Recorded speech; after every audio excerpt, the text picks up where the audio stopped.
असम के मुख्यमंत्री हेमंत बिश्व शर्मा ने आज 23,956 संविदा शिक्षकों को स्थायी पद पर नियुक्त करते हुए उन्हें नियुक्ति पत्र प्रदान किया है। खानापाड़ा के पशुपालन मैदान में आयोजित समारोह में मुख्यमंत्री ने शिक्षकों को अपॉइंटमेंट लेटर दिया है।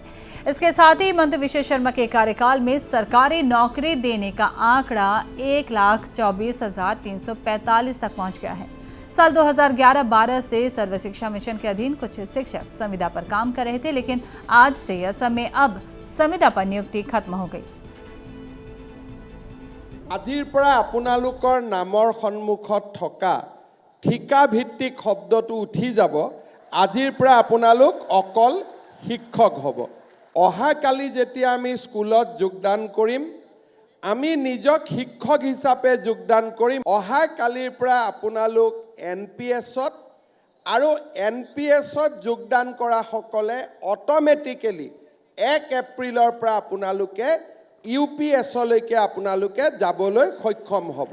অৱসৰকালীন জীৱনত যিটো সৰ্বশিক্ষা অভিযানত থকালৈকে যিটো অৱসৰকালীন জীৱনৰ এটা নিশ্চয়তা আমাৰ নাছিলে, এতিয়া আমি বহু পৰিমাণে অৱসৰকালীন জীৱনত এটা নিশ্চয়তা পাবলৈ সক্ষম হ'ম। মই শিক্ষা বিভাগক অনুৰোধ কৰিম যে নিয়মীয়াকৰণৰ মানদণ্ড 5 বছৰৰ অভিজ্ঞতাৰ পৰিৱৰ্তে 3 বছৰ কৰি দিয়ক, যাতে বাকী সকলেও নিয়মীয়াকৰণ হৈ যাব পাৰে।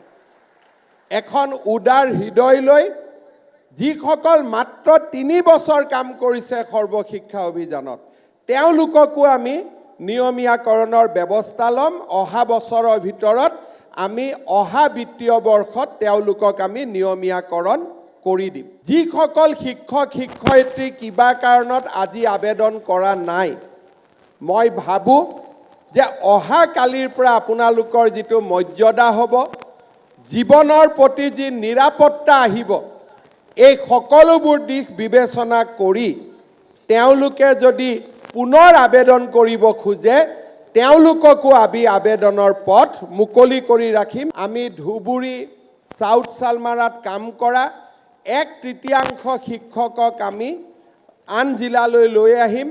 তাৰ পিছৰ বছৰ 1/3 শিক্ষকক আমি লৈ আহিম।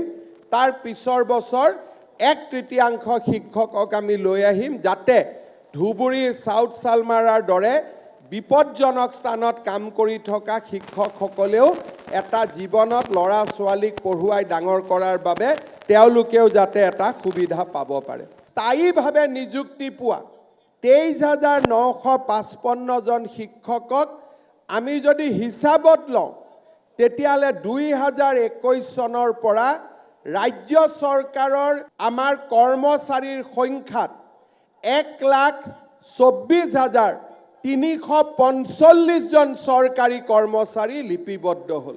স্বাধীনতাৰ পিছত 78 বছৰ পাৰ হৈ গ'ল, কোনো চৰকাৰে আজিলৈকে কেতিয়াও একেলগে 1 লাখ নিযুক্তি দিবলৈ সক্ষম হোৱা নাছিল।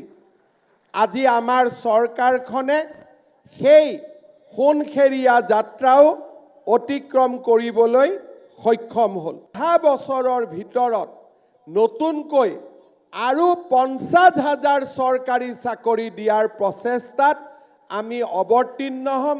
শিক্ষা বিভাগ, আৰক্ষী বিভাগ, ADRE এই ধৰণে আমি আৰু নতুনকৈ 50,000 চৰকাৰী কৰ্মচাৰীক নিযুক্তি দিয়াৰ বাবে আমাৰ যি লক্ষ্য, সেই লক্ষ্যত আমি জঁপিয়াই পৰিম। এটকাও ঘোষ নিদিয়াকৈ চৰকাৰী চাকৰি পোৱা এটা ডাঙৰ মাইলৰ খুঁটি আমি অসমৰ জাতীয় জীৱনত স্থাপন কৰিবলৈ সক্ষম হ'লোঁ।